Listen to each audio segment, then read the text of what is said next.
Okay, so let's talk about AI doomsaying. General idea is that we'll create super intelligent machines. Super intelligent machines are going to lead to the destruction of humanity.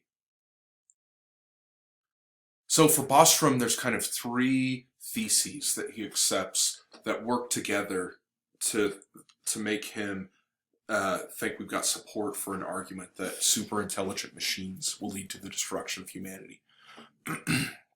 So one thesis Bostrom holds is the orthogonality thesis. And that's just the idea that pretty much any amount of intelligence can be combined with pretty much any goal. Take any goal you want. It could be making paper clips. It could be being good at video games. It could be making people happy. It could be torturing people.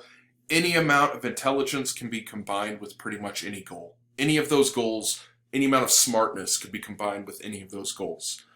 There's nothing about intelligence that would make it so that as something gets smarter, its goals start to align with human goals, such as the survival of humanity, or other human goals like benevolence, spirituality, curiosity, stuff like that. Intelligence by itself could be paired with any goal. Any kind of intelligent being could want to do any kind of thing. That's the orthogonality thesis.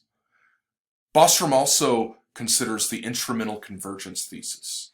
And that's just the idea that whatever goals something has, there's other goals that we can predict that it'll have in order to achieve its main goal. So if you know that that I want a big house, for example, then you might think, oh, I can predict other goals that Scott will have, like he'll want to make money. Because in order to get the big house, he's got to make money. So the instrumental convergence thesis is, if you've got a goal, we can figure out other goals that you have and predict other goals that you'll have based on knowing that one goal. So if you give a machine a certain kind of goal, you know that it's going to want to survive. Because if it can't survive, it can't achieve its goal. So even if the goal is something mundane like making paper clips, well, it's going to want to survive if its goal is to make paper clips so it can keep making paper clips. Maybe another goal it will have is not losing sight of its main goal, so it won't want to be reprogrammed, it won't want to change its mind to do something other than making paper clips.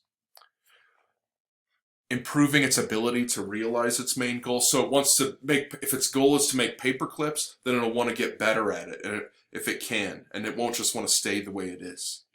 It'll want to perfect the technology it's got to achieve its main goal. And it'll want to acquire resources to achieve its main goal. It's going to need resources, so it's going to acquire resources. So, orthogonality thesis was you can match any amount of intelligence with any goal. Instrumental convergence thesis is whenever something's got a goal, you can predict that it's got other goals. And here are some of the goals that Bostrom thinks we can predict a superintelligence might have. Then he says there's the decisive advantage thesis. A super intelligent AI would be able to take over the world. And he says if its AI is super intelligent, way smarter than we are, then surely it's going to be able to take over the world. Because after all, look at humans. We're only a bit smarter than animals, but we're dominant. Just that little bit of extra smartness allows us to dominate animals. And so he thinks this makes it plausible that a super intelligent AI that's way smarter than us could become dominant if that were one of its goals.